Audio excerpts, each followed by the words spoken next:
Hello, I'm Garmbreak1, and this is Satisfactory. This is not my usual content, and likely will not be, but because I've been talking about it a bunch on Tumblr, uh, I figured I would make a short video showing off my refinery setup, which I would not describe as particularly elegant, but hey, it's something. It shows you what this game can do. If you've been following my posts and you're curious about what the game looks like outside of still images, well, I hope this video helps.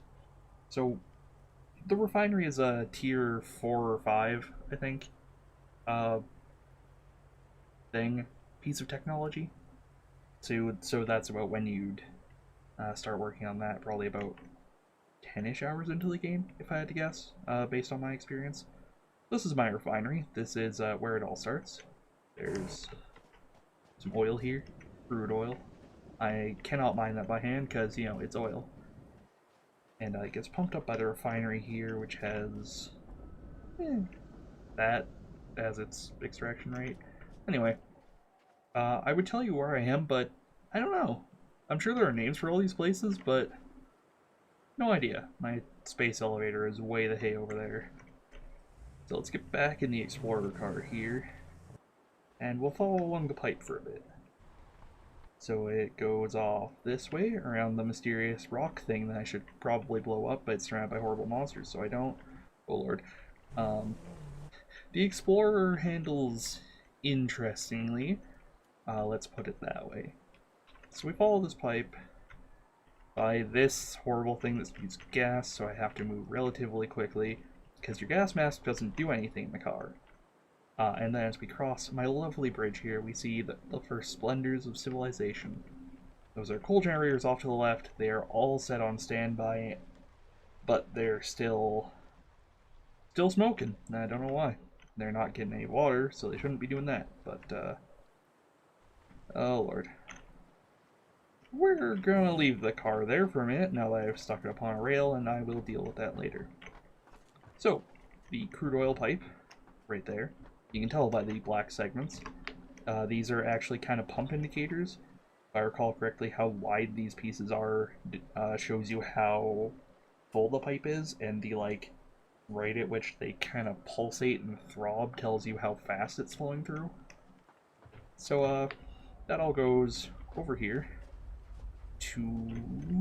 well, it splits off into several. First off, it goes into this refinery here, which outputs plastic and heavy fuel, which we'll get to in a second. Skip over this one a minute. And the rest of it goes to this refinery, which outputs rubber and heavy fuel. And then the heavy fuel goes back around here on both sides. This is sort of a mess, I know. And primarily into this fluid buffer here, which fills up with heavy fuel, which this central refinery then transforms into actual fuel, or heavy oil, sorry, which this central refinery transforms into fuel, which I can use to power things. Heavy oil I don't believe has any uses on its own right now. Correct me if I'm wrong.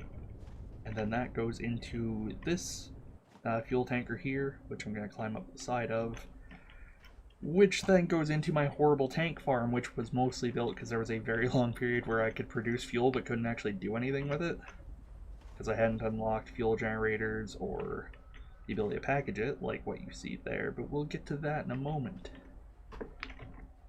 We're just going to jump along the tankers for a sec. I'm going to miss. Alright, so we follow the fuel, the giant tank farm, over on the floating platform over the sea with no real supports. It comes over here to this area. This is the last bunker in the sequence, or buffer rather. This giant industrial fluid buffer. And it comes from there into these two power generation fuel generator. These fuel generate electricity.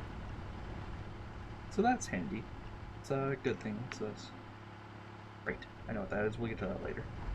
And some of the fuel is also diverted into this refinery right here, where it, along with these fuel, empty fuel canisters, are packaged into, well, fuel canisters, which then come out and go into the unbelievably gigantic fuel canister stack, because sometimes I have way too many, and it was a problem for a while.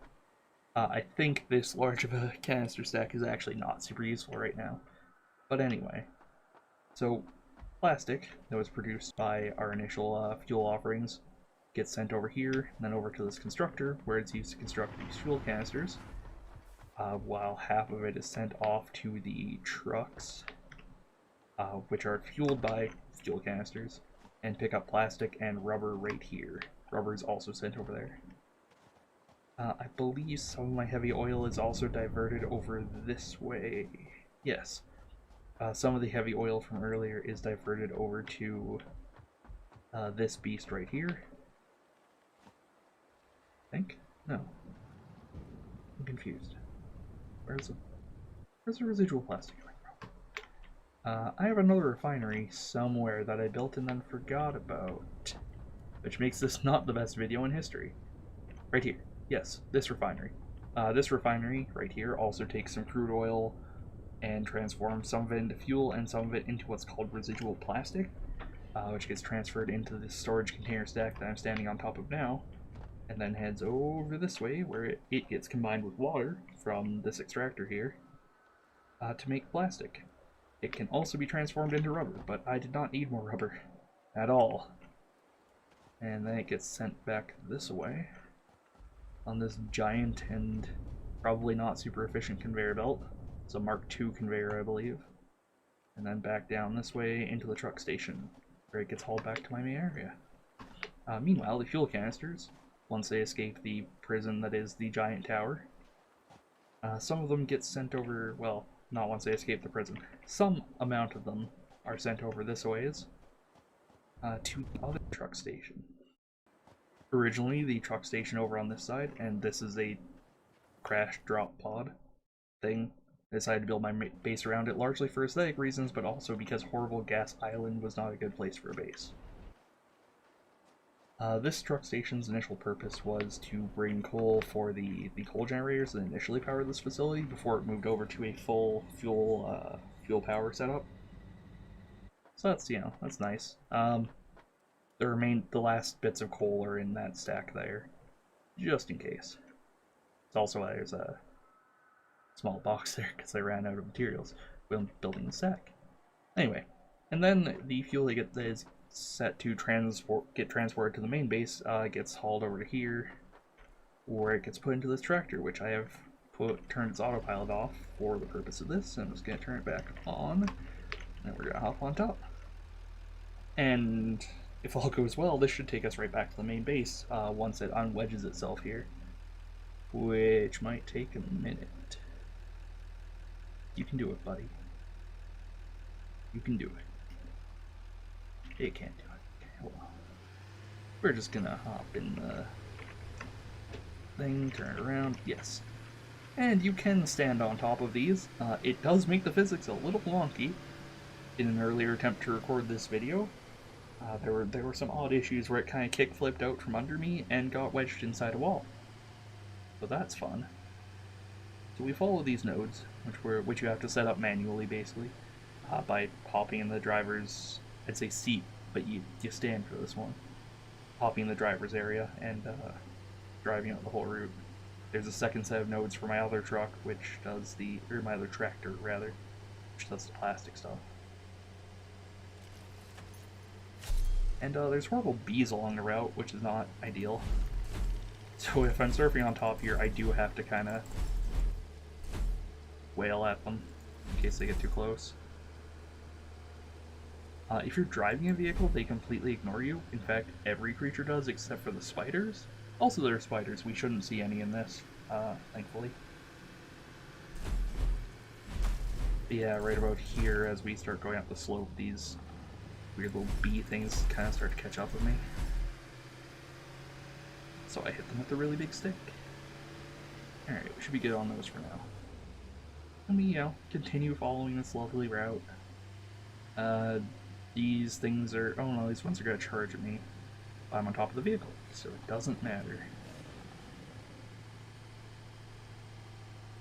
Goodbye, suckers. Yeah, it's an incredibly pretty game. Look at that lovely sunset there. All these trees. I try to keep as much of the foliage intact as I can far out from my base, just so I have fun things to look at. Then right here we have a river crossing, which is the worst part of the pathing because I made mistakes the first time I did it, and it kind of crosses itself. There's another drop pod over there, buried in the ocean, which required power to open, so there's a biofuel generator there. And I just left it there, again, for aesthetic reasons. It was easier to build that than try and run power all the way back to my main base. Which, as you'll see, is a bit of a distance. And this guy's going to shoot some fireballs at me, but I'm moving fast enough that should be fine. Ow. Alright, well, mostly fine. There should be 2 more on the left here, yep. The spawns for these things appear to be completely, like, deterministic. There's always 2 walking down the road there, and always 1 giant one way back there. That's okay. This is not a randomly generated map. This is a set thing, which can be seen as a disadvantage, but I don't know. It looks really good. It's a nice place. I would prefer that to a terrible random map, I guess. You can hear the engine just straining under the tension of going up and down all these hills. It's a very hilly route that I probably could have evened out if I really wanted to, but again, I wanted to maintain some of the naturalistic wherever the hell. So here we are, back in the real world. This is my... I'm gonna put this away. My factory. It's a big, horrible thing. All my coal generation there, but that's not what we're talking about today. Crap, crap, crap. So I forgot that I built my hypertubes too low. And now I'm going to have to run after this to get, well, they're pretty much there, but still I'm going to run after it. Yes, I got knocked off by hitting the hypertubes there. I need to raise them up a bit more. Anyway, and then we run over here. Just trying not to get run over here. And it doesn't match what you record exactly, so what I initially did when I was recording is I turned all the way this way and then backed up this slope here. And it just goes straight. That's fine though. And then this truck station removes all of the fuel cans, which get sent at ludicrous speeds into this stack of storage containers. I don't have very good transport infrastructure here, so I have to climb random junk.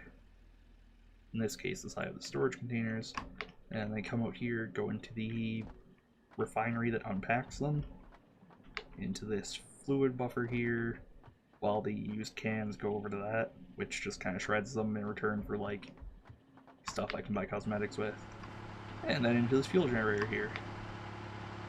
And that's pretty much it. That's the life of some hydrocarbons in my factory. Yeah, if you like Satisfactory, if you like these kinds of games, if you like the tech-centric Minecraft packs or Factorio, you'll like this. Go buy it. It's on Epic right now. It should be on Steam sometime in the next year. I guess that's all I have to say. Have a good night.